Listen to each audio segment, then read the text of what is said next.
Hi guys, आज बाकी लोग नहीं आए हैं, सिर्फ 3 बच्चे हैं क्लास में। Because usually there like around 15 people in the class. मैं 2-3 मिनट और वेट करती हूँ इफ एनीबॉडी एल्स जॉइंस, वरना फिर हम स्टार्ट कर देंगे। अगर आपके कोई फ्रेंड्स हैं जो अभी तक ज्वाइन नहीं करा है जिन्होंने, और जिन्हें ज्वाइन करना है तो प्लीज उनको बोल दें कि वो ज्वाइन कर लें। Prashant sir, good evening. Hello, ma'am. Good evening.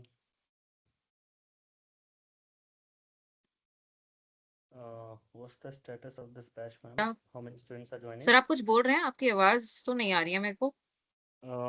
I said अब good आई, अब evening. आई, अब What I. is the status of this class? Like, how many students are joining? ये आवाज इतनी कम क्यों आ रही है? रुकिए, मैं headphones connect. Is it better now? I can hear you, just 1 second, I will connect my headphones, I can hear you better.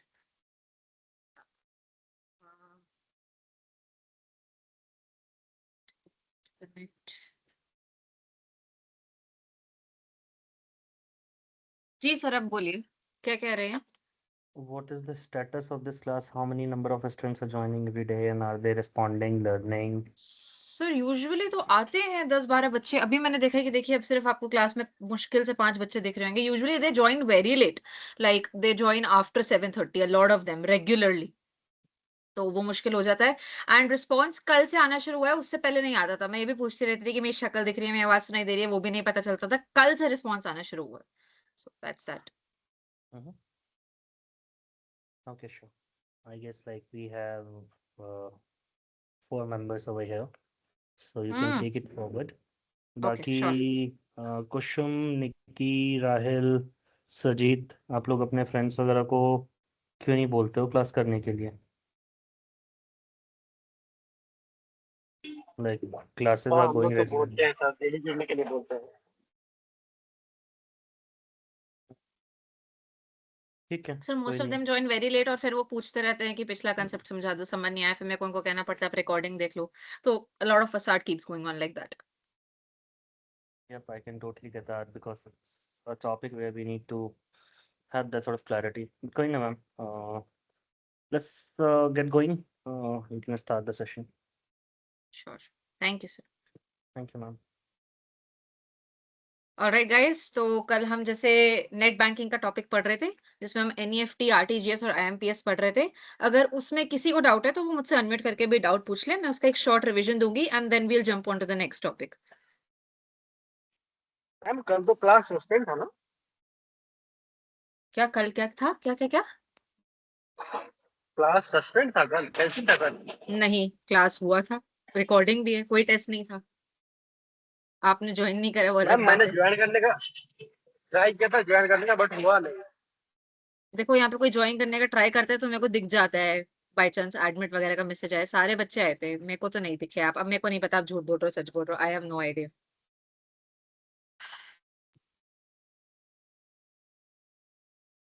No doubt. अच्छा ठीक मैंने है, मैं ट्राई फिर किया भी एक बार था। शॉर्ट। क्या कह रहे हो Rahil? Okay ma'am, no problem, continue कीजिए। ठीक है।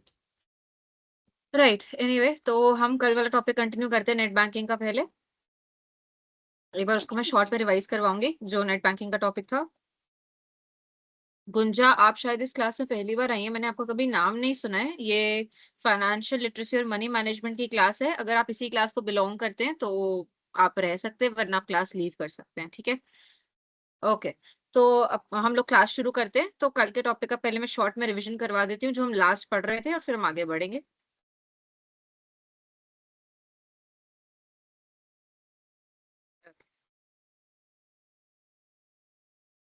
गुंजा टाइप कर रहे हैं।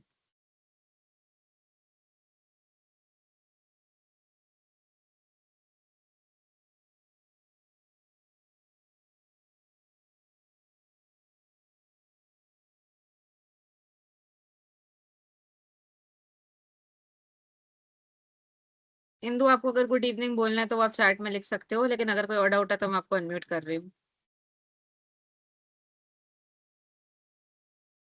हाँ, अनम्यूट कर लो खुद को, इंदु बोलो।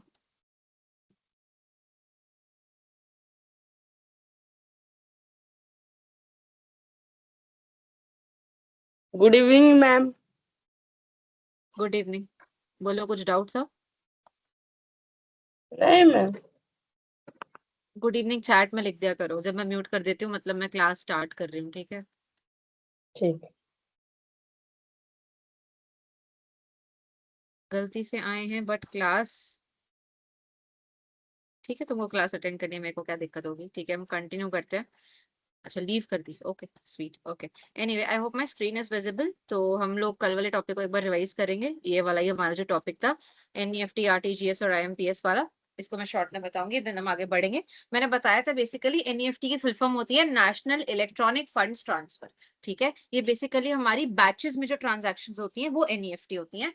जैसे कि आपकी कोई बस है या आपकी कोई मेट्रो है, वो आती है, इतने सारे लोग एक साथ चढ़ते हैं, फिर वो अगले स्टॉप पे आती है, फिर इतने सारे लोग एक साथ चढ़ते हैं, तो ऐसे ऐसे बस चलती है। मेट्रो भी ऐसे ही चलती है, राइट? तो एनईएफटी में भी सिमिलर तरीके से कुछ होता है कि बैंक जो होता है वो 30 मिनट के बैचेस में ट्रांजैक्शंस को कैरी आउट करता है। इसका क्या मतलब है?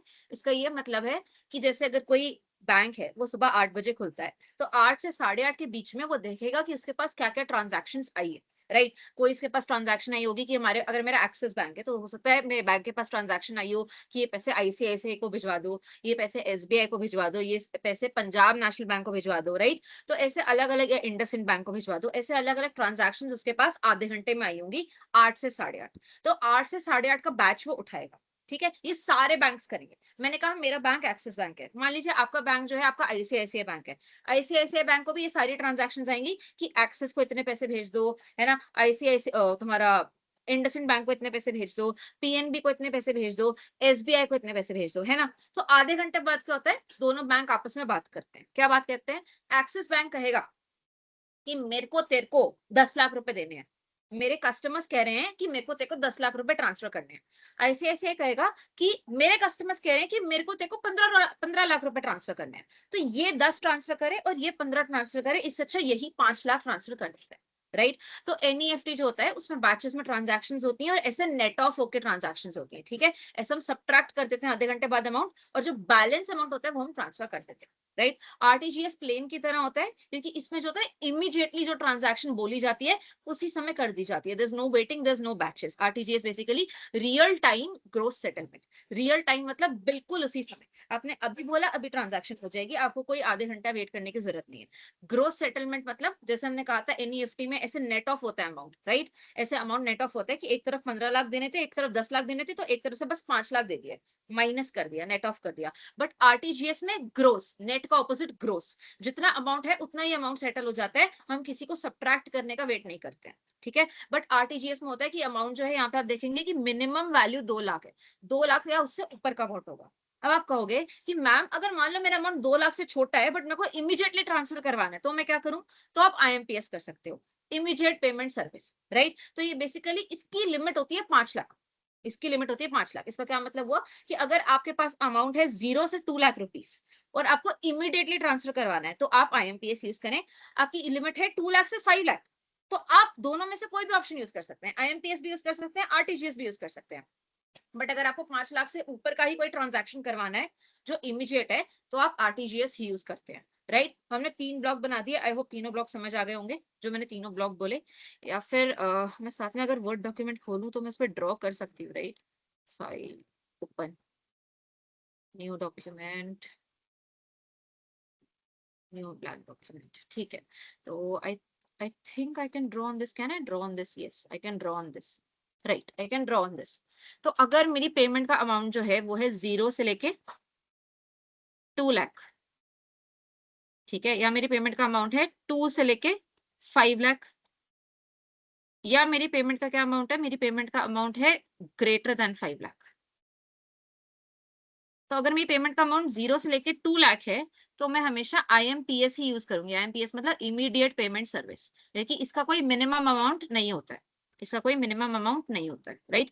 2 से 5 लाख है, 2 लाख, 2.5 लाख, 3 लाख, 3.5 लाख, तो इनमें मैं आईएमएस भी यूज, आईएमपीएस भी यूज कर सकती हूँ। आईएमएस के लिए IMPS, immediate payment service, IMPS भी यूज कर सकती हूँ, या इसके अलावा मैं आरटीजीएस भी यूज कर सकती हूँ, ठीक है? ये दोनों यहाँ पे कॉमन है। आईएमपीएस एक तरीके से आरटीजीएस का छोटा भाई है। देखिए आईएमपीएस की मैक्सिमम लिमिट होती है 5 लाख और आरटीजीएस की मिनिमम लिमिट होती है 2 लाख। तो 5 लाख से ऊपर है तो यहाँ तो आपको डेफिनेटली आरटीजीएस ही यूज करना,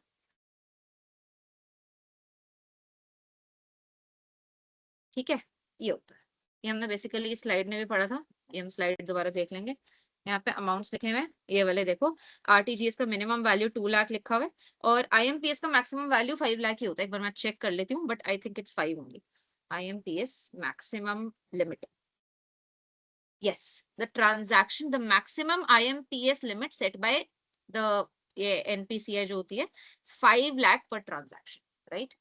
तो 5 लाख से ऊपर अगर आपके ट्रांजैक्शन है तो आप आरटीजीएस यूज करेंगे, 2 लाख से 5 लाख के बीच में है तो आप आईएमपीएस आरटीजीएस दोनों यूज कर सकते हैं, 2 लाख से कम है तो आईएमपीएस ही आपको इकलौता ऑप्शन है अगर आपको इमीडिएट पैसे ट्रांसफर करने हैं तो।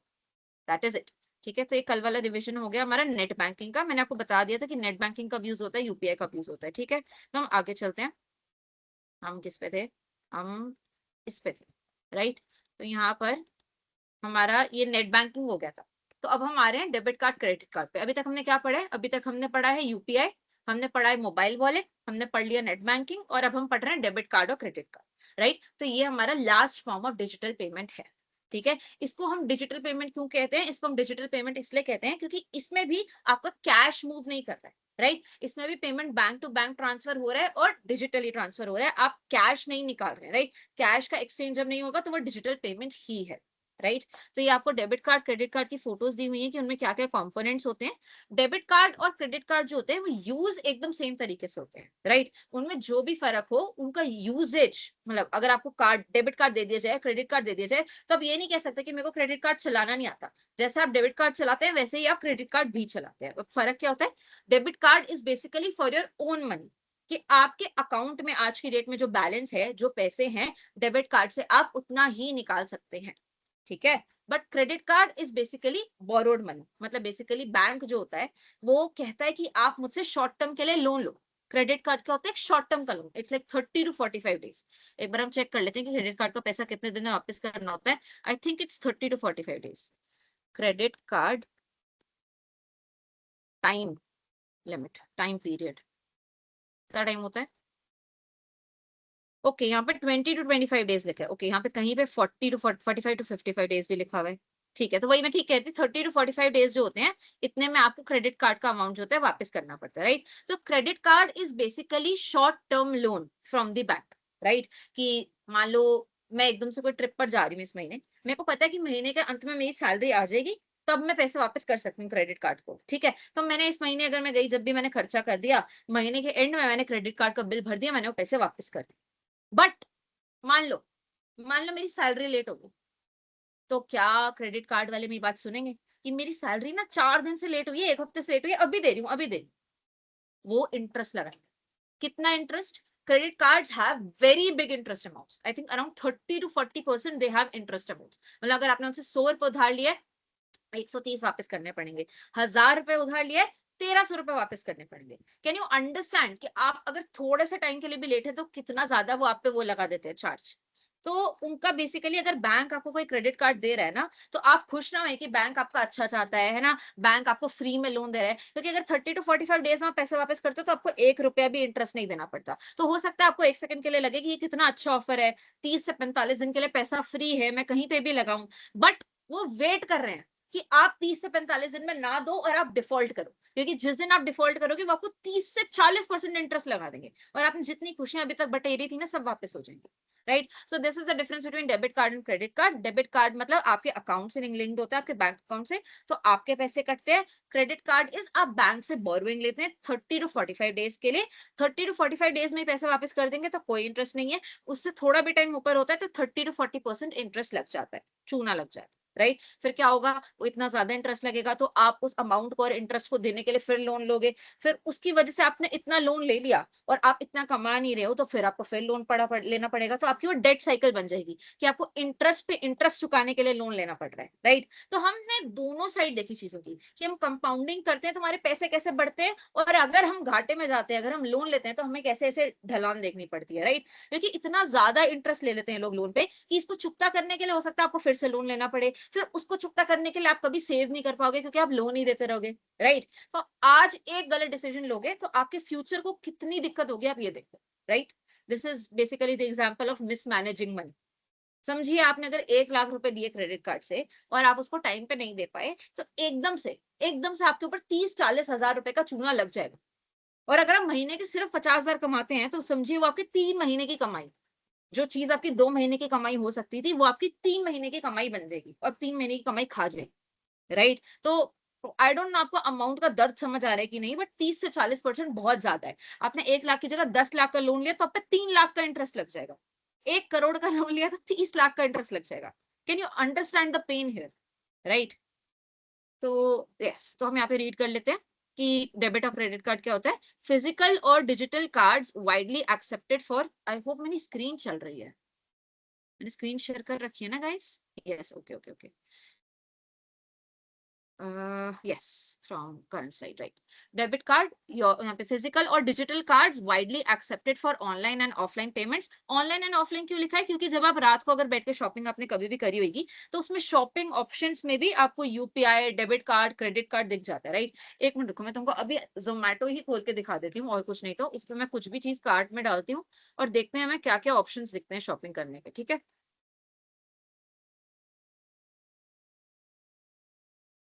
तो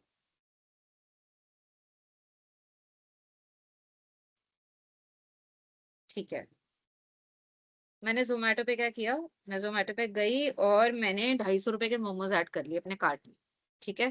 तो अब हम इसके बाद कार्ट में जाएंगे, ठीक है? हम कार्ट में देखेंगे कि हम पेमेंट कहाँ कहाँ से कर सकते हैं, ठीक है? अब आई होप आप लोगों को मेरा कार्ड दिख रहा है। तो यहाँ पे क्या दिख रहा है? गूगल पे दिख रहा है, भीम यूपीआई दिख रहा है, ठीक है? उसके बाद क्या दिख रहा है? एड क्रेडिट और डेबिट कार्ड्स, राइट? मैं क्रेडिट और डेबिट कार्ड से अपने खाने की भी पेमेंट कर सकती हूँ इमीडिएटली। क्रेडिट और डेबिट कार्ड, जब मैंने इस पे क्लिक करा तो उन्होंने मुझसे name on card, card number, expiry date पूछ लिया, राइट? तो मैं ऐसे भी अपने खाने की पेमेंट भी कर सकती हूँ। और क्या ऑप्शंस दिखते हैं मेरे को? और मेरे को ऑप्शंस दिखते हैं यहाँ पे फोन पे के, पेटीएम के, व्हाट्सएप यूपीआई के, अमेजोन के। अमेजोन का भी यूपीआई है, आई होप आप सबने यूज कर रखा होगा, राइट? अमेजोन पे बैलेंस, जोमेटो मनी। तो आप देख रहे हैं कि आपको ऑनलाइन पे करने के, देखिए नेट बैंकिंग आ गया। नेट बैंकिंग हमने अभी जो पढ़ा था, एनईएफटी, आरटीजीएस, आईएमपीएस, वो भी आ गए यहाँ पे।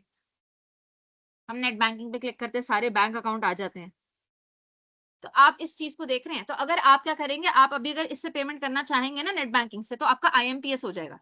आईएमपीएस क्योंकि 2 लाख से कम का पेमेंट है और इमीडिएटली ट्रांसफर होता है, तो आईएमपीएस हो जाएगा आपका, ठीक है? तो this is all the options you get when you try to pay online. I hope आपको रियलिटी में दिख रहा है। तो डेबिट कार्ड, क्रेडिट कार्ड से भी आप अपने खाने की जब पेमेंट यहाँ फोन पर कर रहे हैं, ऑनलाइन कर रहे हैं, तो ऑनलाइन पेमेंट हो गई। अगर आप ऑफलाइन कहीं बाहर जाके खा रहे हैं और फिर वो एक मशीन लाते हैं, आप उस पर कार्ड को टैप करते हैं, तो वो ऑफलाइन पेमेंट हो गई। या मेरे को कोई बताएगा कि क्लास शुरू होने के 22 मिनट बाद क्यों लोग ज्वाइन कर रहे हैं?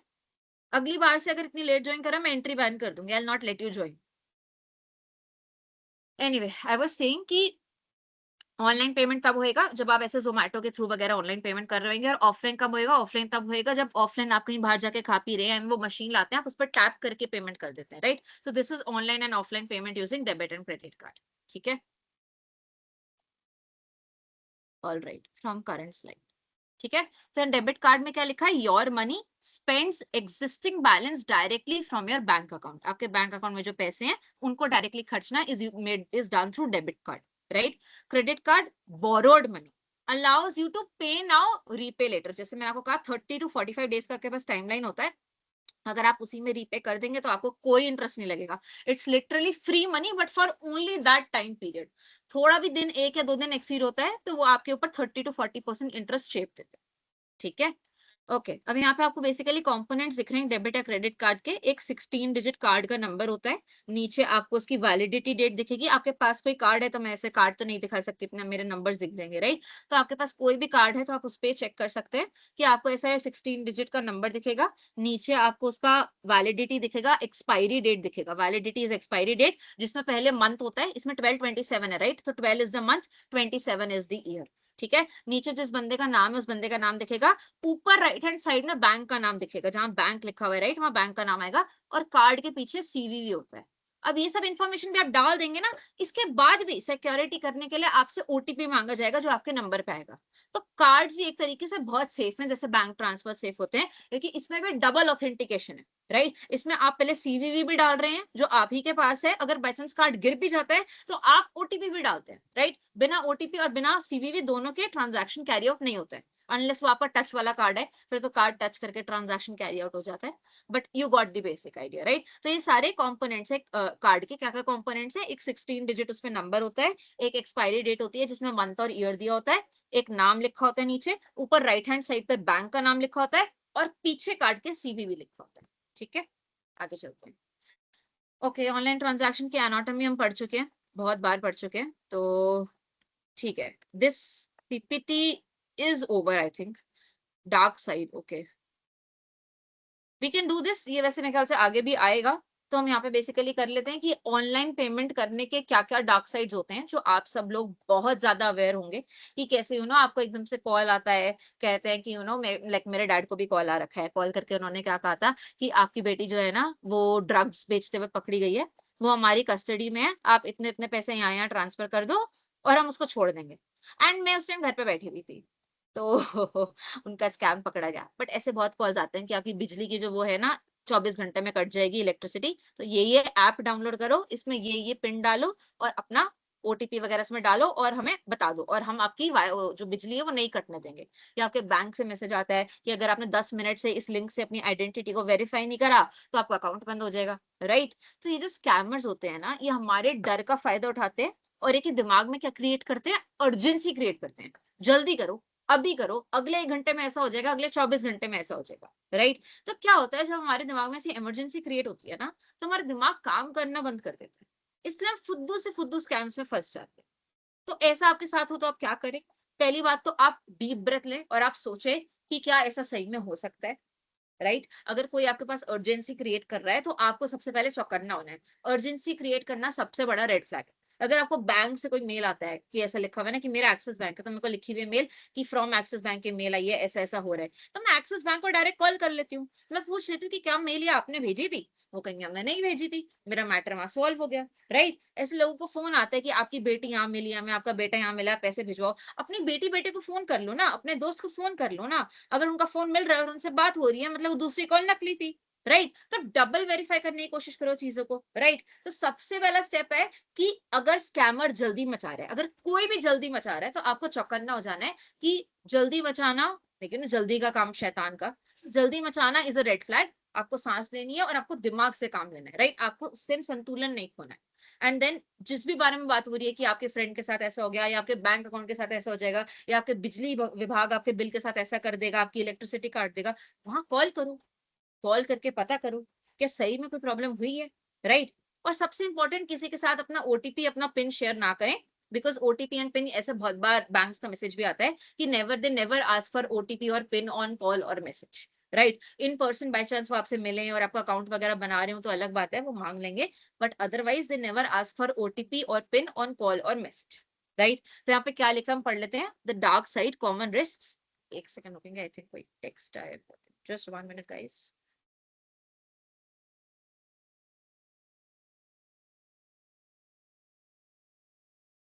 Okay, right. The dark side common risks, fraud calls or messages, scammers posing as bank officials और customer care.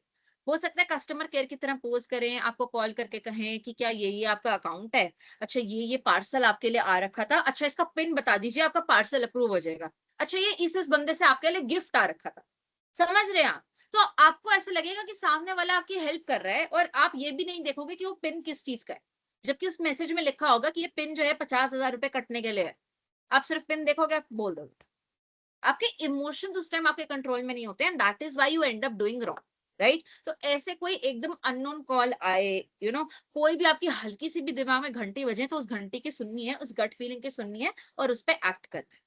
Scammers pose as bank officials or customer care. They'll try to act like they know you and they're trying to help you. है ना? Fake payment links, disguise links designed to drain your bank account, right? तो कई बार क्या होता है, ये in fact ये मैं भी आपको दिखाऊंगी आगे की स्लाइड में, कि आपको एक क्यूआर आ जाएगा और उस पर लिखा होगा कि आप स्कॉलरशिप जीत गए हो, इस क्यूआर को स्कैन करो ताकि आपको आपके स्कॉलरशिप के पैसे मिल जाए। बट क्यूआर हमेशा पेमेंट करने के लिए स्कैन होता है। क्या आपने कभी पैसे रिसीव करने के लिए क्यूआर स्कैन करा है? जब पेमेंट करने के लिए स्कैन करते हो ना क्यूआर, तो वो भी फेक होता है। आपको लगता है कि आप लॉटरी जीत रहे हो, बट आपके अकाउंट से लॉटरी के पैसे निकल रहे हैं और किसी की और की लॉटरी लग रही है, राइट। तो ऐसे फेक लिंक्स, ऐसा फेक क्यूआर, क्योंकि क्यूआर तो सच्चा है but you have to make use of your mind कि क्यूआर से पैसे दिए जाते हैं, लिए नहीं जाते, right. Unauthorised access, someone gaining control of your device और ऐप, ये तो हमने सबने देखा है कि किसी का कभी ट्विटर अकाउंट हैक हो जाता है, किसी का इंस्टाग्राम हैक हो जाता है, राइट। अब जैसे मान लो अगर मेरा इंस्टाग्राम किसी दिन हैक हो जाए, राइट, और फिर मेरे कुछ फ्रेंड्स को मैसेज चला जाए कि भाई मैं ऐसी ऐसी दिक्कत में हूँ, मेरे को प्लीज 50,000 रुपए उधार दे दो। अब मेरे फ्रेंड्स तो मेरे पे भरोसा करते हैं, वो उधार दे देंगे, बट उनको ऐसा नहीं करना था। उनको क्या करना था, उनको मेरे को कॉल करना था, क्योंकि उनको पता है कि मैं ऐसे पैसे नहीं मांगती हूँ। तो मुझसे कॉल करके पूछेंगे मिष्टी क्या हुआ, सब ठीक है? तो हो सकता है मैं उन्हें बताऊं कि भाई मैंने तो देखा ही नहीं अपना इंस्टाग्राम सुबह से, ऐसा कैसे हो सकता है? ओ मेरा तो इंस्टाग्राम हैक हो रखा है, ये मैसेज तो मैंने भेजा ही नहीं, राइट। तो एक हल्का सा चौकन्ना होने से, एक इरेगुलर बिहेवियर को पहचानने से आपके पैसे बच सकते हैं, आपके साथ फ्रॉड होने से बच सकते हैं, एज सिंपल एज दैट। हमारी सेम चीज लिखी हुई है, ये वाली स्लाइड होगी, right. Your security playbook, our survival guide, never share your OTP और पिन विद एनीवन एवर, अभी बताया था मैंने, right. Verify before paying, right. ऐसा हो सकता है कि आपको कहा गया हो कि ये लिंक जो है एक्सिस बैंक से है, ये लिंक जो है एक्सिस बैंक से है, बट जब आप उस पेज को खोलें और जब ऊपर यूपीआई आईडी दिखे तो उस पर लिखा हो rahul@123, राइट। तो कहीं से भी लिंक आया हो, कोई भी लिंक आया हो, आपको पूरा आंखें चौकन्नी रख के पेमेंट करना है कि जहां से लिंक आया है वहीं पे पैसे जा रहे हैं, right. I hope this is clear. Do not click unknown link sent via SMS और व्हाट्सएप। कितनी बार ऐसा होता है कि आपका लैपटॉप होता है, आपका फोन होता है, और वो लिंक को खोलने से पहले पूछता है कि this link is not verified, this link may not be safe, do you want to continue.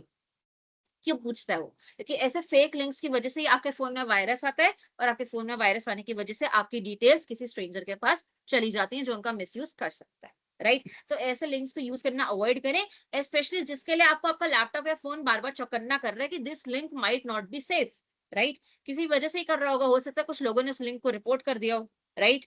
Enable screen locks and avoid public Wi-Fi for transactions.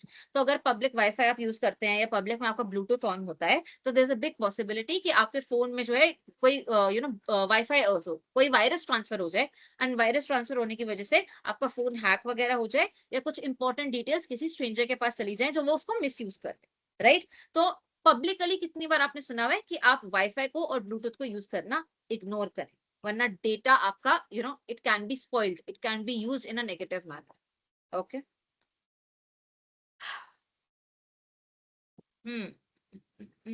Right, this class is over. तो हम दूसरी वाली पीपीटी शुरू करते हैं, class छोड़ के नहीं जाना है, अभी ये कल की पीपीटी इनफैक्ट खत्म हुई है। अभी तक किसी को कोई डाउट है तो हैंड रेज करेंगे, और मैं अनम्यूट करने का ऑप्शन दे दूंगी तो वो डाउट पूछ सकते हैं, और कोई डाउट नहीं है तो I start the next PPT, क्योंकि नेक्स्ट पीपीटी मेरी खुली हुई है, मेरे को कोई दिक्कत नहीं है स्टार्ट करने में।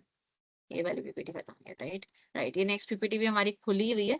किसी को कोई डाउट है तो पूछ लें, मैं सिर्फ 1 मिनट पानी पी के आ रही हूँ, हैंड रेस कर लें या फिर चैट में डाउट लिख दें, just 1 minute.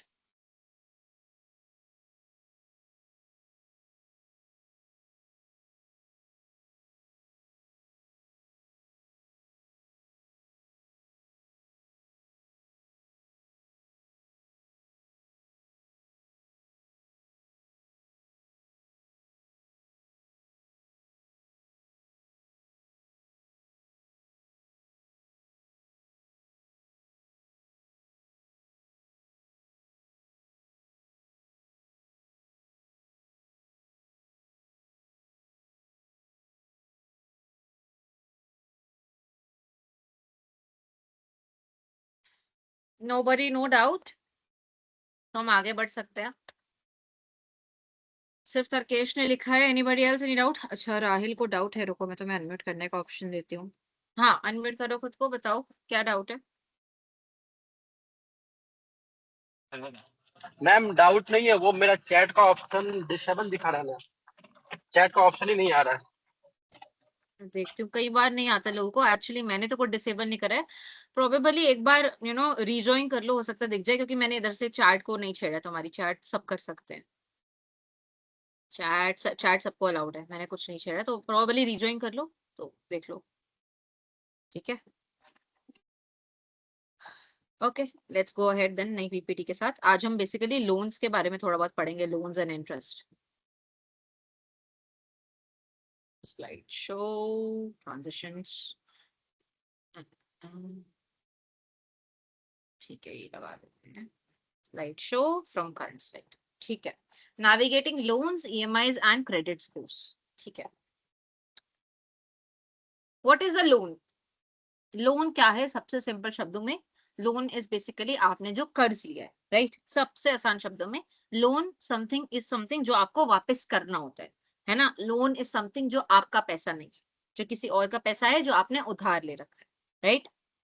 A loan is simply money borrowed from a bank. Bank से नहीं जरूरी, आप रिलेटिव से भी ले सकते हैं, फ्रेंड से भी ले सकते हैं, राइट? तो यहाँ पे बेसिकली हम बैंक के बारे में ही पढ़ रहे हैं, तो इसलिए उसने बैंक लिख दिया, राइट? वरना तो बहुत सारे और भी इंस्टीट्यूट्स एग्जिस्ट करते हैं, एनबीएफसीज वगैरह, सेल्फ हेल्प ग्रुप्स वगैरह, बट उनकी बात नहीं हो रही है, बात बैंक की हो रही है, ठीक है? तो बैंक के बारे में पढ़ते हैं. A loan is simply money borrowed from a bank that must be repaid over time with a little extra money called interest.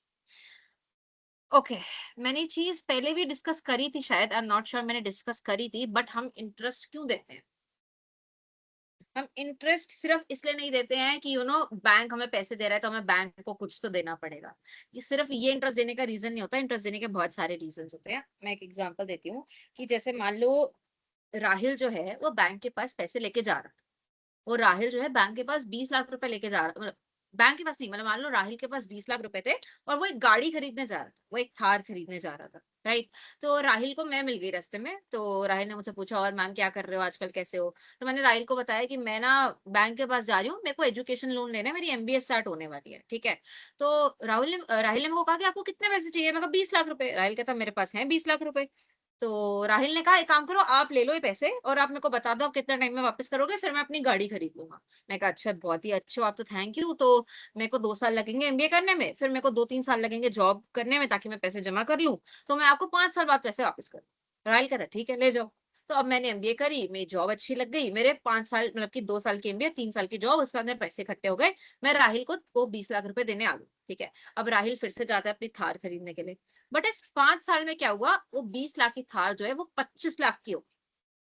और 20 लाख की थार जो उसने मेरी वजह से छोड़ी थी वो आज की डेट में 25 लाख की हो गई. अब राहिल मेरे पास वापस आया, कहता मैंने आपके चक्कर में वो थार छोड़ी थी, अब जो है महंगाई हो गई है. क्या हो गई है? महंगाई भत्ता आ गया है, इन्फ्लेशन हो गई है, तो वो सेम थार आज की डेट में 25 लाख रुपए की मिल रही है. तो आपको मेरे को 25 लाख रुपए तो देने ही पड़ेंगे क्योंकि मैंने उस दिन आपके चक्कर में थार नहीं.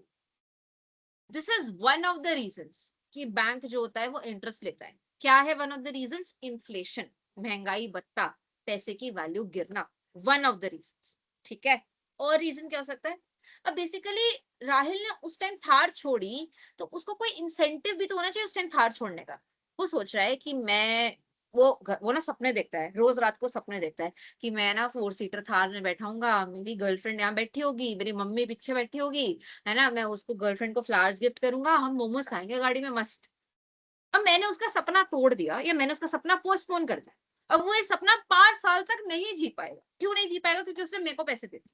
अगर 5 साल बाद भी वो वही थार खरीद रहा है ना, ऐसा तो नहीं है कि 5 साल बाद उसको थार की जगह डिफेंडर मिल रही. 5 साल बाद भी अगर वो वही थार खरीद रहा है तो वो मेरे लिए 5 साल डिले क्यों करे पेमेंट? तो राहिल कहता है कि मैं आपके लिए 5 साल तक अपने सपने को जाने दूं, 5 साल तक मैं अपनी गर्लफ्रेंड से गालियां खाऊं कि तेरी थार कहाँ गई, उसके भी मेरे को 1 लाख रुपए एक्स्ट्रा चाहिए. समझ रहे हो?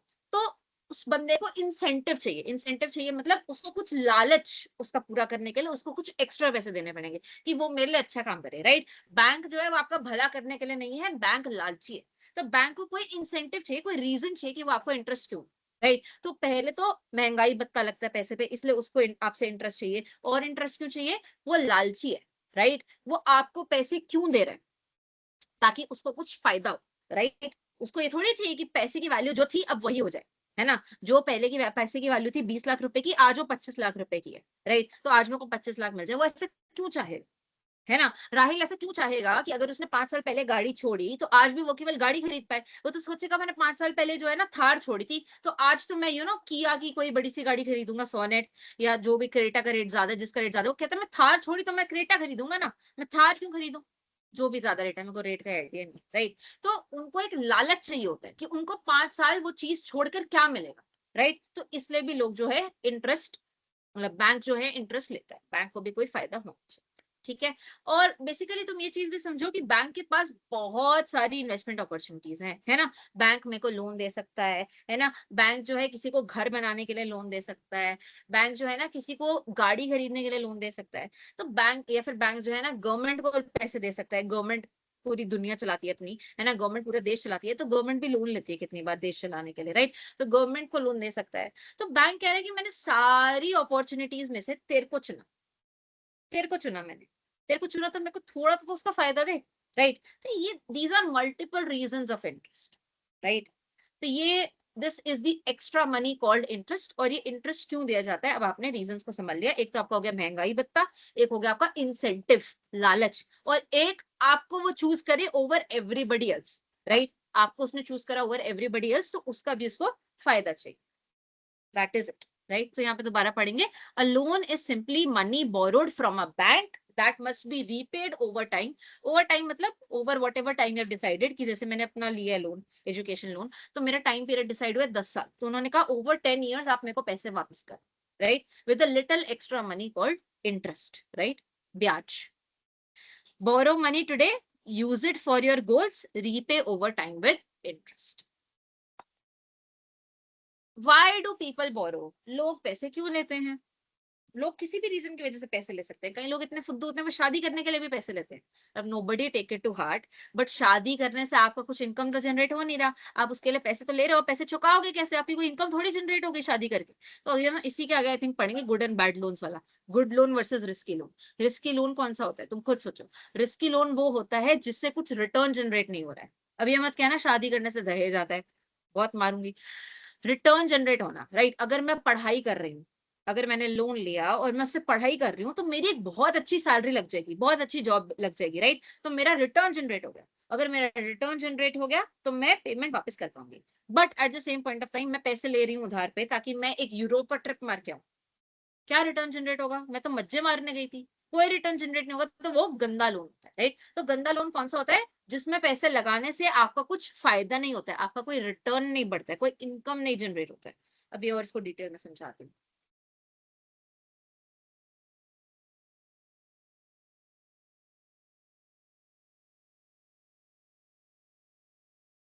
अभी किसी चीज से फायदा हो रहा है कि नहीं, ये चीज भी ना बहुत सब्जेक्टिव होती है।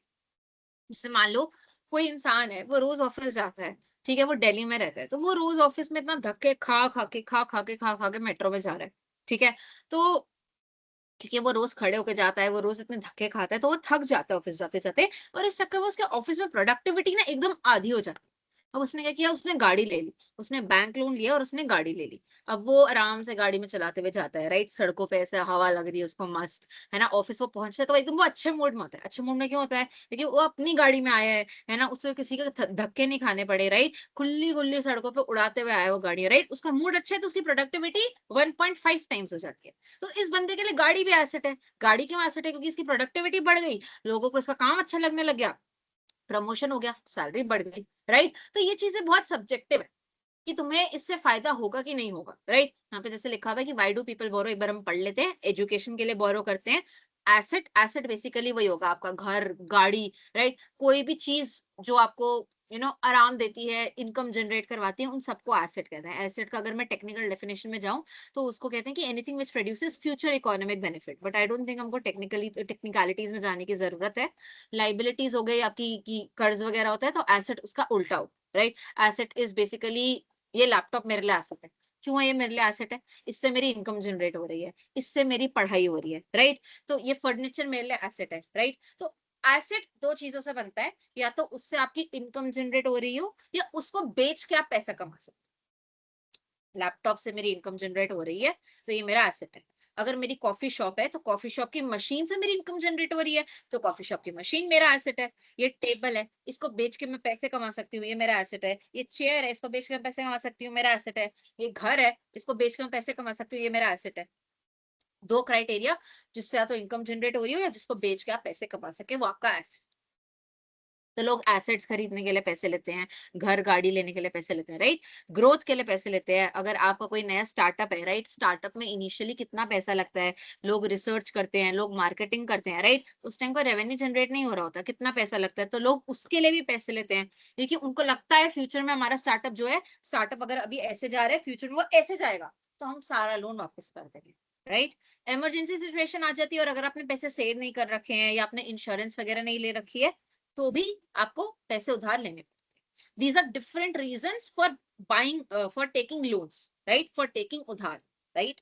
Loans are not inherently bad when used responsibly. They help improve life and unlock opportunities. आपको वैसे याद होगा कि मैंने पहले तो कहा ही था कि लोन ट्राई करें, अवॉइड ही करें, राइट? बट अगर वो आपकी लाइफ को बेटर बना रहे हैं, वो आपकी ग्रोथ को बढ़ा रहे हैं, तो आप उनको ले सकते हैं। जैसे मैं अगर बात करूं, अगर मैं एमबीए आज, राइट, मैंने एमबीए के लिए लोन ले रखा है, राइट? तो एमबीए करने से पहले मान लो, एमबीए करने से पहले मैं महीने का मान लो 30 या 40 हजार रुपए कमा रही थी, और एमबीए करने के बाद मैं महीने का 1 लाख रुपए कमा रही हूँ। मेरी सैलरी डबल से भी ज्यादा हो गई। तो अब मेरे लिए लोन लेना फायदेमंद हुआ कि नहीं हुआ? डेफिनेटली हुआ। मेरा तो 100% से भी ज्यादा रिटर्न आ गया, राइट? 100% मतलब डबल, राइट? तो मेरा डबल से भी ज्यादा रिटर्न आ गया, तो मेरे लिए एमबीए करना फायदेमंद, राइट? तो लोन्स लेना अवॉइड करें, और तभी लें जब आप ऐसी ग्रोथ देख पाए, राइट? जब आप देख पाए कि हो सकता है लोन लेने से मेरी लाइफ में बहुत अच्छी ग्रोथ हो जाए, तो आप वहां पे थोड़ा बहुत रिस्क ले सकते हैं। अब हम पढ़ेंगे गुड और बैड लोन के बारे में। अब एक चीज को आप समझें, इसमें 2-3 फैक्टर्स इंपॉर्टेंट होते हैं। क्या क्या फैक्टर्स इंपॉर्टेंट होते हैं इसमें? आप ये सोचिए कि मान लीजिए आपको अपनी फैक्ट्री आपकी, और आपको फैक्ट्री के लिए क्या लेनी है? मशीन लेनी है। फैक्ट्री के लिए आपको मशीन लेनी है, ठीक है? तो उस फैक्ट्री में आपको क्या होता है, आप उस फैक्ट्री में मान लीजिए आप बनाते हैं कॉफी के कप, या कुछ भी बनाते हैं, ठीक है? कॉफी के कप बनाते हैं, अब यही मान लीजिए, ठीक है? तो आपने मान लो उस मशीन में डाला 100 रुपए का सामान, आपने उसमें वो चाइना वाली क्ले डाली, जो भी है डाला, है ना? तो आपने उसमें 100 रुपए का सामान बनाया, डाला, और वो कप प्रोड्यूस हो गया। 100 रुपए का सामान डाला और वो कप प्रोड्यूस हो गया, और उस कप को आप बेच रहे हो 105 रुपए का। 100 रुपए का कप बना, 105 रुपए का बेच रहे हो, मतलब 5% रिटर्न आया, राइट? 105 माइनस 100 डिवाइड बाय 5% का रिटर्न आया। 100 का 5% 5 रुपए होता है, 105 का आप कब बेच रहे हो, 5% रिटर्न आया। अब आप लोन ले रहे थे, आपने वही मशीन खरीदने के लिए एक्चुअल में लोन लिया। लोन पे कितना रेट ऑफ इंटरेस्ट था? 10% रेट ऑफ इंटरेस्ट। इसका क्या मतलब हुआ कि आपने अगर बैंक से 100 रुपए लिए, आपको बैंक को 110 रुपए वापस कर। क्या तुम समझ रहे हो? क्या तुमको मैथ में कुछ गड़बड़ लग रही है? तुम कह रहे हो कि मैंने, वो जो एक मीम आता है बहुत ज्यादा, कि इन्वेस्टमेंट तो 35 लाख का था, 36 लाख का घाटा कहाँ से हो गया, वही मीम है।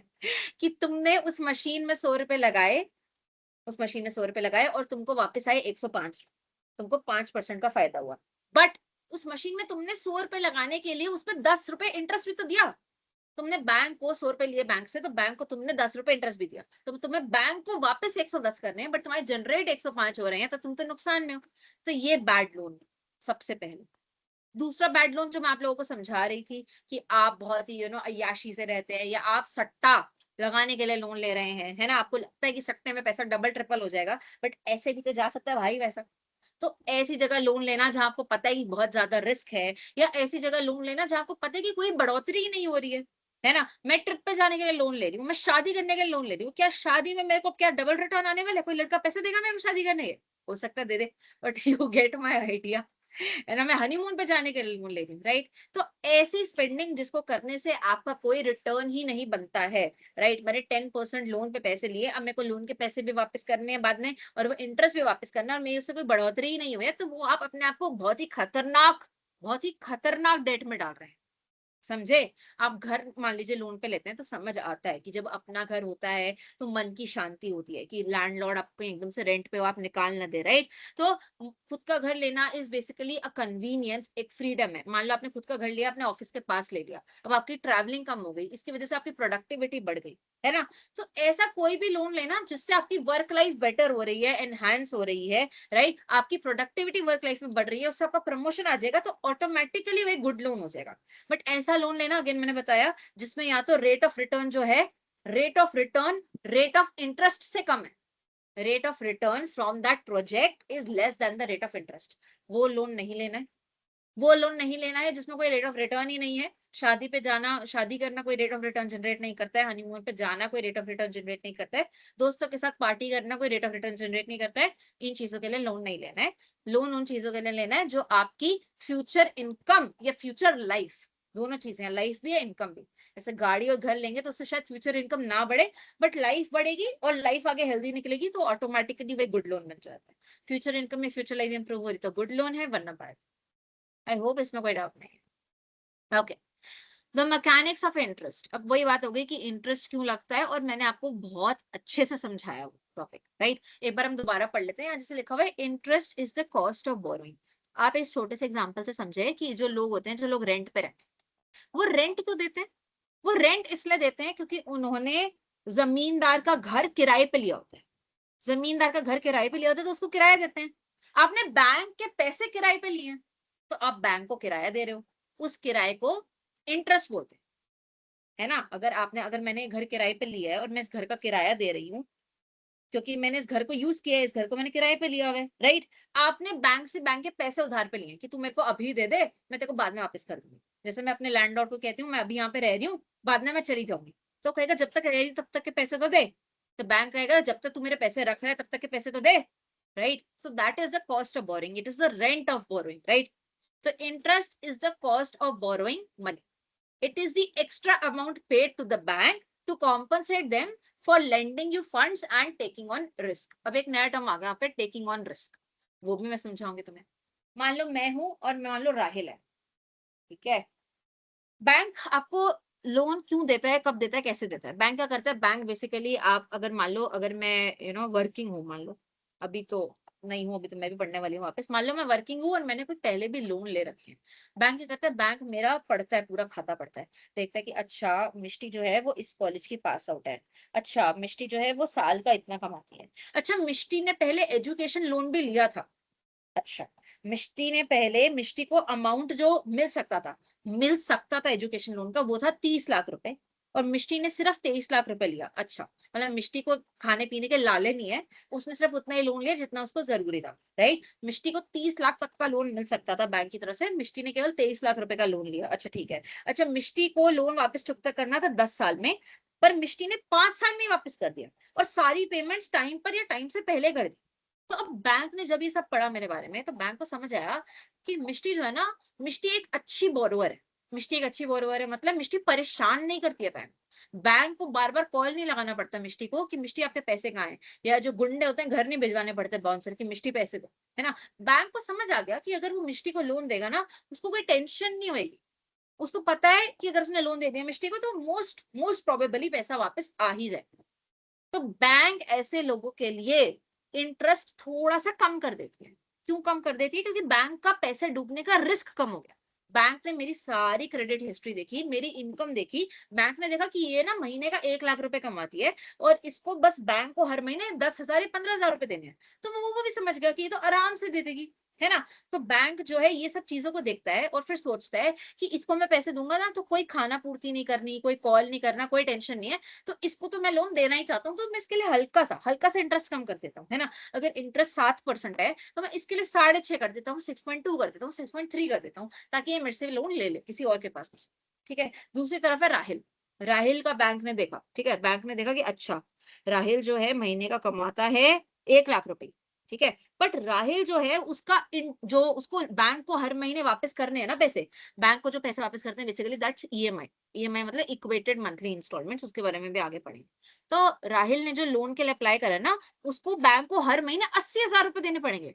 तो बैंक सोचता 1 लाख रुपए तो ये कमाता है, 80,000 इसको हमें देने पड़ेंगे, हो सकता है किसी दिन ये इसकी जॉब ऐसे छूट वगैरह दे तो ये क्या करेगा, इतने ज्यादा पैसे ये कहाँ से लेगा? पहले बैंक ये सोचता है, ठीक है। फिर बैंक देखता है कि राहिल ने भी एमबीए करी है, ठीक है, राहिल भी बैंक से 30 लाख रुपए का लोन ले सकता था और राहिल ने 30 लाख रुपए का ही लोन लिया है। तो बैंक समझ गया कि राहिल है ना, राहिल बहुत खर्चीला है, उसको 30 लाख रुपए का वो लोन ले सकता था, उसने पूरा 30 लाख का लोन ले लिया, वो तो बस ऐसे उड़ाया देगा पैसे। ठीक है, बैंक को ऐसे थॉट आएगा, ठीक है। फिर बैंक देखेगा कि अच्छा अच्छा राहिल को है ना 10 साल में पैसे वापस करने दे, और राहिल ने 10 की जगह 15 साल लिए। बैंक घबरा गया, भाई साहब मतलब इसको तो फोन ही करते रहेंगे, इसके घर बाउंसर भी भिजवा देंगे, पता नहीं पैसे वापस करेगा कि नहीं, 80,000 रुपए कैसे देगा, इसकी जॉब छूट गई तो, है ना? तो बैंक को समझ आ गया कि राहिल को अगर मैं पैसे दे देता हूँ ना, मेरा रिस्क, मेरी सिरदर्दी बढ़ी है, तो बैंक उसको इंटरेस्ट रेट ज्यादा लगाएगा कि अगर मार्केट में 7% चल रहा है ना, वो राहिल को कहेगा कि तुमको 7.5% दे, 8% दे, मैं तब भी तेरे को लोन दूंगा, क्योंकि तेरे साथ में मुझको बड़ी सिरदर्दी लग रही है और मुझको डर भी लग रहा है, पता नहीं तू पैसे वापस करेगा भी कि नहीं। तो this is called risk. Bank risk लेने के चक्कर में भी इंटरेस्ट लेता है।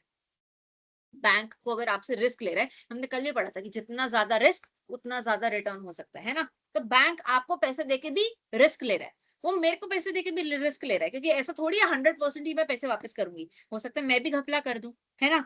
तो बैंक ये भी देखता है, राइट? तो बैंक रिस्क ले रहा है, इसलिए भी वो इंटरेस्ट की डिमांड करता है, और जितना ज्यादा उस क्लाइंट के साथ रिस्क होगा उतना ज्यादा ही वो बैंक उससे इंटरेस्ट चार्ज करे। ठीक है, यहीं पे सेम चीज लिखी हुई है कि inside interest rate is the percentage charge, higher risk higher interest rate higher total repayment amount. ठीक है, कोई किसी को डाउट है यहाँ तक, वरना हम आगे चलते हैं। Any doubt anyone? ये आप लोग कितना लेट ज्वाइन कर रहे हो गाइस? ये रोहित ने कब ज्वाइन करा है क्लास को?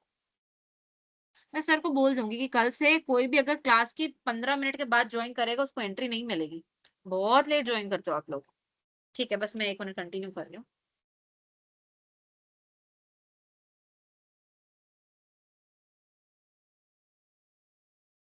इतना एनर्जी लगता है बोलने में और फिर आप लोग इतना इतना लेट ज्वाइन करते हो, फिर बाद में बोलोगे कि कुछ समझ नहीं आ रहा है। How can I help it then? Tarkesh कुछ लिख रहा है। ओके परफेक्ट, कंटिन्यू करते हैं यहाँ से। ठीक है, अब हम पढ़ेंगे ईएमआई का concept. EMI is basically equated monthly instalment. Equated monthly instalment का क्या मतलब है कि आपको जो टोटल लोन का अमाउंट और जो इंटरेस्ट का अमाउंट है वो दोनों एड अप होंगे और आपको जितने भी महीनों में उसको पे करना है divide by total number of months हो जाएगा। That is equated monthly instalment. एक बार मैं इसको लिख के दिखा देती हूँ आपको ईएमआई का formula.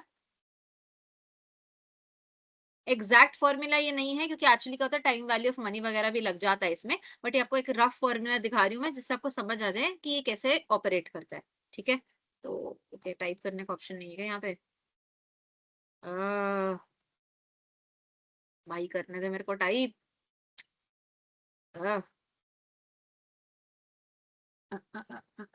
Text text text text text insert pro. Yes हो रहा है राइट। तो ईएमआई की फुल फॉर्म एक बार क्या इसको मैं बड़ा कर दूं वरना दिखेगा ही नहीं। ओके, इसको भी बड़ा कर देते हैं। ठीक है, ईएमआई। ईएमआई की फुल फॉर्म सबसे पहले लिखेंगे इक्वेटेड, EQUA। EQUA इक्वेटेड मतलब इक्वल, इक्वेटेड मंथली इंस्टॉलमेंट्स। ठीक है, इसका मतलब क्या हुआ अगर आप इसको पढ़ेंगे इक्वेटेड मंथली इंस्टॉलमेंट्स मतलब हर महीने सेम इंस्टॉलमेंट जाना। जैसे जो मेरा बैंक लोन चढ़ा था, मेरा बैंक लोन कैसे चढ़ा है कि उन्होंने मेरे को 23 लाख रुपीस का बैंक लोन दिया है एंड उन्होंने फिर मेरे पे 7% इंटरेस्ट लगाया। फिर उन्होंने जो भी कैलकुलेशन करी उन्होंने कहा कि अगले 10 साल तक आपको हर महीने 31,000 रुपीज बैंक को देनी है। तो वो 31,000 रुपीज मेरी ईएमआई है राइट। आप कोई भी चीज आज की डेट में ईएमआई पे खरीद सकते हैं। मैं सबसे बड़े आपको एग्जांपल दूंगी अमेजोन पे। अमेजोन पे आपको कोई भी चीज खरीदनी हो ना, वहां नीचे लिखा होता है कि आप उसको ईएमआई पे खरीदें। तो अभी रिसेंटली क्या हुआ, मैंने अमेजोन से एक फेस ट्रिमर मंगाया। ठीक है, तो वो फेस ट्रिमर था 1700 रुपए का। अब आ रहा है मंथ एंड, मेरे अकाउंट में पैसे नहीं थे तो उससे मैंने ईएमआई पे खरीद लिया। अब मेरे 3 महीने में लगातार सेम अमाउंट जाएगा। EMI equated equal monthly instalments. मैं आपको एक बार दिखाती हूँ जिससे आपको समझ आ जाए। अ, अ, अ, अ,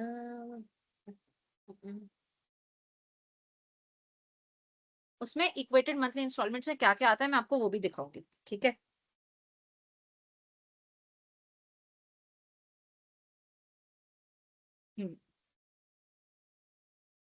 बाय नाउ।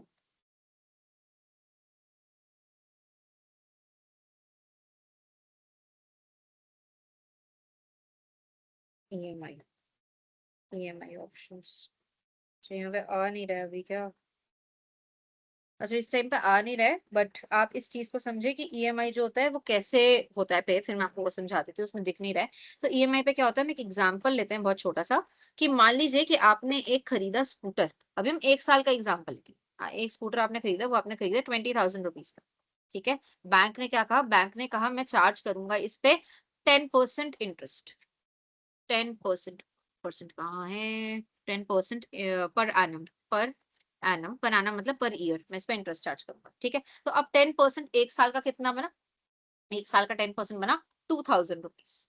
ठीक है, तो बैंक क्या करेगा, ईएमआई कैसे निकालेगा, ईएमआई मतलब हर मंथ कितना पेमेंट करना है, EMI equal to total amount. Total amount मतलब आप जो है जो प्रिंसिपल अमाउंट है इसको कहते हैं प्रिंसिपल अमाउंट। प्रिंसिपल अमाउंट मतलब कितना उधार लिया है, प्रिंसिपल। आपने अगर आपने कंपाउंड इंटरेस्ट पढ़ा है या आपने सिंपल इंटरेस्ट पढ़ा है तो उसमें प्रिंसिपल अमाउंट आता है राइट। प्रिंसिपल अमाउंट ये हो गया। ठीक है, और ये 2,000 रुपीज आपका क्या होगा, इंटरेस्ट अमाउंट राइट। तो बैंक क्या कहेगा, बैंक कहेगा कि मैं प्रिंसिपल अमाउंट, टोटल अमाउंट जो होता है प्रिंसिपल अमाउंट, प्रिंसिपल मतलब कितना उधार लिया है, राइट। प्रिंसिपल अमाउंट मतलब कितना उधार लिया है प्लस इंटरेस्ट अमाउंट को एड अप करूंगा, इंटरेस्ट अमाउंट, और मैं डिवाइड कर दूंगा bye total number of months. ठीक है, अब टोटल नंबर ऑफ मंथ्स, इसमें तो एक ही साल की बात है, टोटल नंबर ऑफ मंथ्स। अब इसमें तो एक ही साल की बात है, तो उसने क्या करा, टोटल अमाउंट उसने ऐड करा 20,000 प्लस 2,000, और फिर उसने किससे डिवाइड करा, उसने अपना डिवाइड करा यहाँ पे 12 महीने से, 12 months, ठीक है। तो यहाँ पे हो गया 22,000 डिवाइड बाय 12 मंथ्स। अब जितना भी अमाउंट आएगा तो ये आपकी इक्वेटेड मंथली इंस्टॉलमेंट बन जाएगी कि हर महीना आपको इतना इतना पेमेंट पे बैक करना है, जिससे आपका स्कूटर आप खरीद सकते हैं। ठीक है, this is the concept of EMI, equated monthly installment. I hope इसमें कोई डाउट नहीं। ठीक है, अब यही हम शीट से पढ़ेंगे। अब मैं इसलिए कह रही हूँ कि ये एग्जैक्ट फॉर्मूला नहीं है, क्योंकि इसमें टाइम वैल्यू ऑफ मनी का भी कंसेप्ट लगता है। टाइम वैल्यू ऑफ मनी का क्या कंसेप्ट लगता है बेसिकली, कि जैसे आप देखते हैं ना कि आप बैंक में पैसे डालते हैं तो उस पे इंटरेस्ट पे इंटरेस्ट पे इंटरेस्ट पे इंटरेस्ट लग जाता है, वैसे लोन का भी वैसा ही कंसेप्ट होता है। जब आप लोन लेते हैं तो हर महीने जो होता है ऐसे ही इंटरेस्ट लगता है, इंटरेस्ट कम होता है। जब आप प्रिंसिपल अमाउंट रीपे करते हैं तो इंटरेस्ट कम हो जाता है। तो वो इतने डेप्थ में आपको जाने की जरूरत नहीं है, वो मैथ नहीं आएगा, एक्सेल नहीं बना रहे हम। अगर हम एक्सेल शीट क्रिएट कर रहे होते तो उसमें हम ये कंसेप्ट समझ लेते। तो यहाँ हमें बस कंसेप्ट को समझना। ठीक है, ईएमआई इक्वेटेड मंथली इंस्टॉलमेंट, हर महीना आपका इक्वल अमाउंट कटेगा। उस अमाउंट में, उस अमाउंट में कुछ पैसे आपके प्रिंसिपल के होंगे, प्रिंसिपल मतलब आपने कितना उधार लिया है, और कुछ पैसे आपके इंटरेस्ट के होंगे। ठीक है, यही लिखा हुआ है, EMI is your fixed monthly payment used to repay a loan slowly. ठीक है, स्लोली, क्योंकि इस समय फायदा हो रहा है। आप एकदम से आपके पास 20,000 रुपए है तो वो आप कहोगे कि मैं स्कूटर नहीं ले रहा। मैं स्कूटर क्यों नहीं ले रहा, क्योंकि मेरे पास एकदम से 20,000 रुपए नहीं है। सामने से बंदा आपको कहता है आप एक काम करो, मेरे को 20,000 रुपए में इंटरेस्ट दे देना थोड़ा सा, और आप 12 महीने में दे दो। देखो 12 महीने में दोगे तो आपको महीने के बस 1,800 रुपए देने पड़ेंगे अप्रोक्सीमेटली। तो बंदा खुश हो जाएगा, उसको दर्द ही नहीं होएगा। उसको दर्द क्यों नहीं होएगा, क्योंकि 20,000 रुपए वो एकदम से जेब से नहीं निकाल सकता। हो सकता है महीने को कमाता ही 20,000 रुपए, बट अब उसको दर्द नहीं होएगा क्योंकि इसको महीने के सिर्फ 1,800 रुपए देने हैं, राइट। तो ईएमआई का फायदा भी है, नुकसान भी है। फायदा क्या है ईएमआई का, फायदा ये है कि आप ऐसी चीजें, स्कूटर, गाड़ी, टीवी, है ना, फ्रिज, ये सब आप खरीद सकते हैं। ये चीज आपको लगेगा आप खरीद सकते हो despite of being in middle class, है ना। मिडिल क्लास के हैं, कमाई कम है ना, फिर भी आपको लगेगा आप ये चीजें खरीद सकते हो। But at the same time of time इसलिए हमारे खर्चे भी बहुत बढ़ जाते हैं, राइट। अब हमको लगता है हम हर चीज खरीद सकते हैं तो हम हर चीज खरीद लेते हैं। तो जितना हमारे लिए सामने वाली पार्टी चीजें खरीदना आसान बनाएगी, उतनी चीजें हम खरीदेंगे, और इतना उन्हें ही फायदा हो रहा है, हमें कोई फायदा नहीं हो रहा। हमसे तो बस वो पैसे ले ही जा रहे, ले ही जा रहे, ले ही जा रहे, राइट। ठीक है, आपको कोई चीज मिल गई, आपका फायदा हो गया, बट आप इस चीज को समझिए कि वो चीज आप कभी अफोर्ड कर ही नहीं पाते। वो आप अफोर्ड इसलिए कर पाए क्योंकि आपने थोड़े थोड़े थोड़े थोड़े थोड़े थोड़े करके पैसे दिए। पैसे तो आपने तब भी दिए, राइट।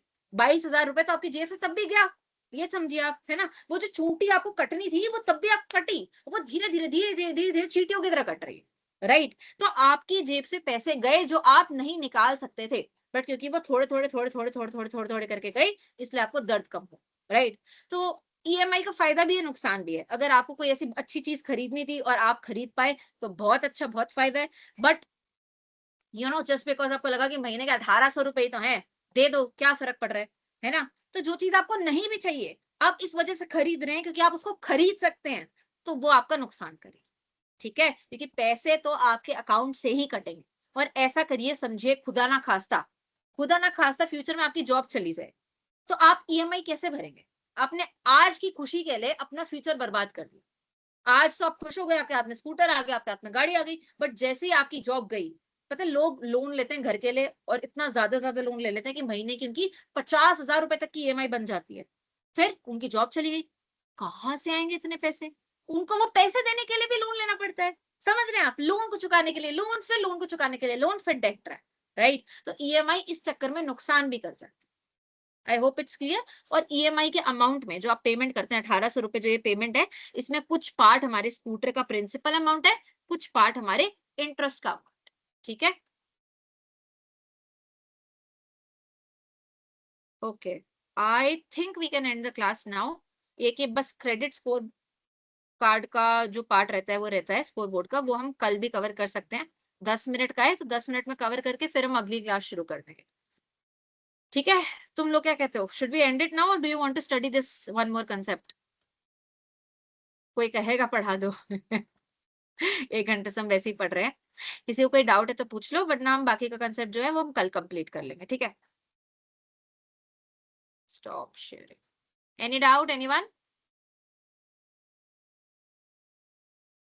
Rahil, okay, unmute. हाँ राहिल अनम्यूट कर लो। हाँ हाँ ऋषभ तुम भी अनम्यूट कर लो, मैंने अनम्यूट का ऑप्शन सबको ही दे दिया है, कर लो अनम्यूट। मैम वो थोड़ा क्रेडिट कार्ड वाला में थोड़ा डाउट था, सो वो थोड़ा क्लियर कर देते। कुछ पर्टिकुलर डाउट है? क्रेडिट कार्ड दोबारा समझाऊं ये कह रहे हो? क्रेडिट कार्ड का जो बेसिक चीजें हैं वो दोबारा बता दीजिए सिर्फ। तुम क्लास में लेट आए थे ना राहिल, या तुम स्टार्टिंग से हो? यस मैम, स्टार्टिंग से था, तो मेरा वो नेटवर्क प्रॉब्लम आ रहा था ना, जो मैंने आपको बताया कि चैट का ऑप्शन नहीं आ रहा है मेरे में, तो इस वजह से 2-3 बार लेफ्ट हो, इस ठीक वजह है, से मेरे तुम्हें को क्या थोड़ा पूछना है दिक्कत है ऋषभ? उसमें। ऋषभ तुम्हें क्या पूछना है?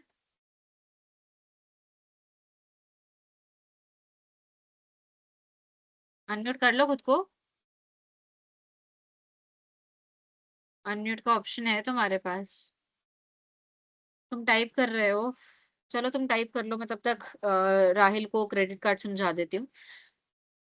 Share screen, entire screen, share, and we'll go to credit card. Wait, and we'll go to credit card, credit card. अच्छा क्रेडिट कार्ड पिछली वाली पीपीटी में था, ओहो पहले बोल रहे थे हमको पिछली पीपीटी खोलनी पड़ेगी। रुको, credit card master digital payments, yes.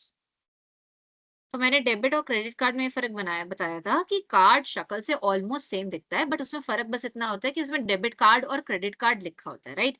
तो अगर जैसे आप डेबिट कार्ड को ऑपरेट करते हैं, क्रेडिट कार्ड भी पहली बात सेम तरीके से ऑपरेट होता है। जो भी सारे कॉम्पोनेंट्स होते हैं डेबिट कार्ड में लिखे हुए, क्रेडिट कार्ड में सेम कॉम्पोनेंट्स लिखे होते हैं, पहली बात, ठीक है? दूसरी बात ये, डेबिट कार्ड जो होती है वो आपके खुद के पैसे कटते हैं उसमें, राइट? आज की डेट में आप जाइए पेटीएम पे, गूगल पे अपना अकाउंट बैलेंस चेक करिए, ठीक है?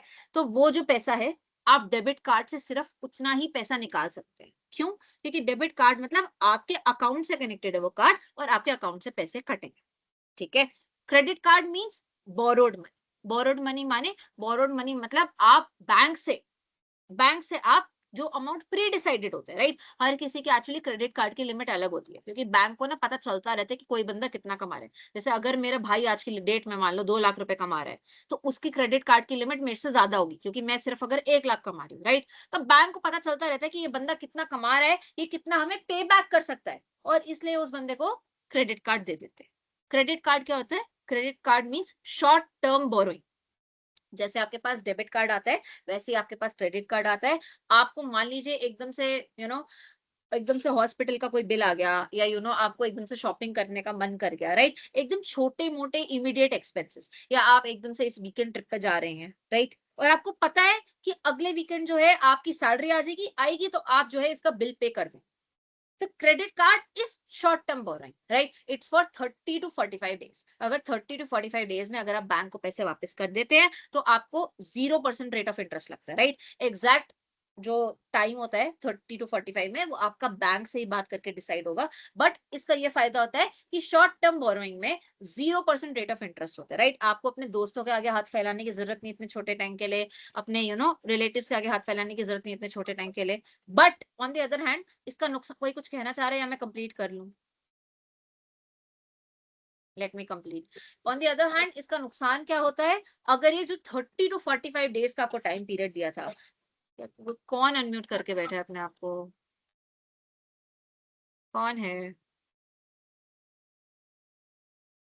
हाँ मैम, मेरे पापा मेरी बहन के नाम से सुकन्या और भी बहुत जगह पैसे जमा किए गए हैं, और मेरे नाम पे 1 रुपया नहीं है मैम, हम लड़कों के साथ। ये तुमको मेरे से डाउट क्यों, मतलब मैं कैसे ये सवाल का स्क्रीनशॉट लेके अपने पापा को भेजो और उनसे पूछो, मुझसे क्यों पूछ रहे हो? मैं तुम्हारे पापा को समझाऊं कि तुम्हारे साथ बुरा भला ना करा करे वाला क्या पूछ रहे हो मेरे से? राइट, मैं एक बार म्यूट कर दूं, कोई तो अनम्यूट कर रहा था अपने आप को यहाँ पे। ठीक है, तो मैं समझा रही थी कि जो क्रेडिट कार्ड होता है, वो आपको 30 to 45 days 0% rate of interest के साथ पैसे देते हैं, but the moment you exceed that timeline, you are gone. आपको 30 to 40% रेट ऑफ इंटरेस्ट लेना पड़ता है। अगर आपने 1 लाख रुपए उधार लिया और आपकी सैलरी टाइम से नहीं आई, तो आपको 30 से 40 हजार रुपए का चूना लग जाएगा। आपने 10 लाख रुपए का उधार लिया, आपको 3 लाख रुपए का चूना लग जाएगा, right? 25 to 25 to 40% as much as I remember रफली रेट ऑफ इंटरेस्ट होता है, अगर आपने 30 to 45 डेज में पैसे वापस नहीं किए। तो बैंक्स आपको क्रेडिट कार्ड पता है क्यों देते हैं? वो इसलिए देते हैं कि वो इस फिराक में होते हैं कि ये बंदा बस एक बार पेमेंट मिस करे और इसमें हम 30 to 45 30 सॉरी 25 to 40% इसमें हम रेट ऑफ इंटरेस्ट ठोक देंगे। तो इसलिए क्रेडिट कार्ड लेना बहुत ज्यादा रिस्की होता है, क्योंकि the moment you miss the deadline, बहुत ज्यादा बिल जो होता है वो स्काई रॉकेट कर जाता है, राइट? अगर आपने 1 लाख रुपए उधार लिया और एकदम से आप पे क्रेडिट कार्ड का बिल जो है छूट गया 30,000 रुपए आपके ऐसे ही गए, तो अगर आप महीने का 50,000 रुपए कमाते हैं तो आप इस दर्द को समझिए कि आपको 1 लाख रुपए की जगह 1,30,000 रुपए जो है वो आपको वापस करने पड़ेंगे कंपनी को, बैंक कंपनी, राइट? तो credit card is borrowed money, it's a short term के लिए बोरोड मनी, जो आपको यहाँ पे लिखा है allows you to pay now repay letter. आप अभी पेमेंट कर दीजिए, आप अभी एंजॉय करिए, करिए ना, करिए, आप जाके शॉपिंग करिए, आप ट्रिप पे चले जाइए। अगर आपकी सैलरी 2 दिन के लिए लेट हुई, आपकी वाट लग जाएगी, क्योंकि आपको 30 से 40% रेट ऑफ इंटरेस्ट एक्स्ट्रा भरना पड़ेगा, राइट? तो एक्चुअली पता है क्या होता है, बैंक्स बड़े चालाक होते हैं, जो अच्छे अच्छे कॉलेजेस होते हैं ना, उनमें वो फ्री में क्रेडिट कार्ड बांट रहे होते हैं। वैसे क्रेडिट कार्ड रखने की एक फीस होती है, और जैसे अगर आपने सुना हो I am Ahmedabad, I am Bangalore, I am Calcutta, मेरा एक फ्रेंड है वो आई एम कैलकाटा में गया है अभी,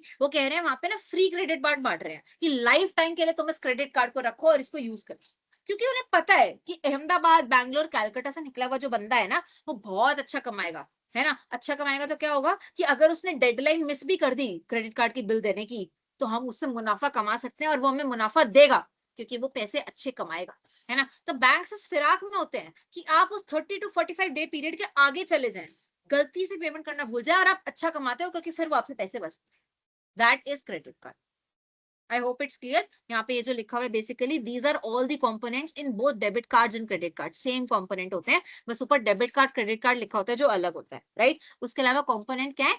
16 डिजिट का कार्ड नंबर होता है, ठीक है? डेट होती है एक्सपायरी की, वैलिडिटी मतलब एक्सपायरी की डेट, जिसमें पहले मंथ होता है फिर ईयर होता है, कार्ड होल्डर का नाम होता है, ऊपर राइट कॉर्नर में बैंक का नाम होता है, और कार्ड के पीछे सीवीवी होता है। और जब आप ये सब डिटेल्स डालते हैं इसके बाद वो आपसे ओटीपी भी मांगता है, तो 2 factor authentication, that is debit and credit card for you. किसी को कोई डाउट है इसमें? अब आई होप ये क्लियर हो गया होगा। किसने पूछा था मेरे से डाउट? राहिल ने पूछा था आई गेस। आई होप ये क्लियर हो गया होगा। हाँ, 30 बैंक टू बैंक वेरी करता है, 45 फिक्स नहीं होता है। मेरे को, मैंने पहली बात लिया नहीं है, बट 45 फिक्स नहीं होता है, varies according to the bank, ठीक है? नहीं मैम, एनी डाउट? फिक्स नहीं Clear? होता है, लेकिन अगर हम एक हाँ, साथ अगर पेमेंट करेंगे तो फिर हमको 30 डेज में करना पड़ेगा, लेकिन हम तो काउंट करके तुमने सारे करेंगे बैंक से कभी। पूछा है? जी मैम, मेरे पास 3 क्रेडिट कार्ड है। तुम्हारे पास? जी, तो मैं बता रहा हूँ, अगर मैं एक साथ अगर करता हूँ तो 30 डेज में हमको पे करना पड़ता है, फिर झंझट हो जाता है। अगर मैं काउंट करके करता हूँ, कभी उधर एक तुम 500 मिनिमम कभी उधर मिनिमम 600 बैलेंस ऐसे करके अमाउंट पे मारते कर हैं देते हो तो कि इतना 45 पेमेंट करने से चल जाएगा, तो फिर वो तुम्हें लंबे टाइम के लिए दे देते होंगे, है ना? नहीं, नहीं, नहीं मैम, ऐसा नहीं है। अगर हम वही मतलब काउंट करके करें तो 40 डेज में झंझट होता है। अगर हम एक साथ ज़्यादा रकम कर करते हैं, हुआ 20,000, 40,000, 50,000 ऐसे अगर हम करते हैं तो हमको 30 डे में बिल पे करना। अगर नहीं एक मैंने कुछ करते मिनिमम अमाउंट का भी कंसेप्ट पढ़ा था 2,000, इसमें, 3,000। तुम्हारी आवाज कट रही है फॉर सम रीजन। जी, जी मैम, जी। हाँ जी मैम, ऐसा भी होता है कि अगर मेरा बिल 4500 में हम पेड कर दे तो 45 डेज। एग्जैक्टली, वही मैं कह रही थी, वो भी कंसेप्ट होता है, बट इतना डीप में जी, मैं सबको समझाऊंगी तो फायदा नहीं है ना, राइट? तो मैंने उतना समझा दिया जितना जरूरी है। आई होप राहिल को भी समझ आ गया होगा। जी मैम। ऋषभ, ऋषभ तुम्हें यस तो मैम, कोई नो मुझसे डाउट। डाउट नहीं था ना? हाँ, परफेक्ट, ठीक है। तुम तो मुझसे अलग ही चीज पूछ रहे नहीं, थे नहीं ऋषभ, मैम। उसका जवाब तुम्हारे पापा के पास है, मेरे पास नहीं है। ठीक है, नहीं ठीक है मैम, गाइस। घर में बहुत कम होता है मेरे साथ, इज्जत नहीं होती है तुम्हारी घर में? बहुत कोई ज़्यादा। बात नहीं, अपने पैरों पे खड़े होना। मतलब मेरे पापा ने 1 भी, रुपया मेरे नहीं, पापा ने भी कोई लेकिन पैसे जमा नहीं हाँ, कराए हैं, जे टेंशन मतलब मत लो। फ़ायदा है हम लोग का साथ कैसे होता है, कहीं 2,000 रुपया तो हम्म, 1,300 का वो कर लेते, 300 रुपया पॉकेट मनी। वैसे होता है हम लोग का, नहीं तो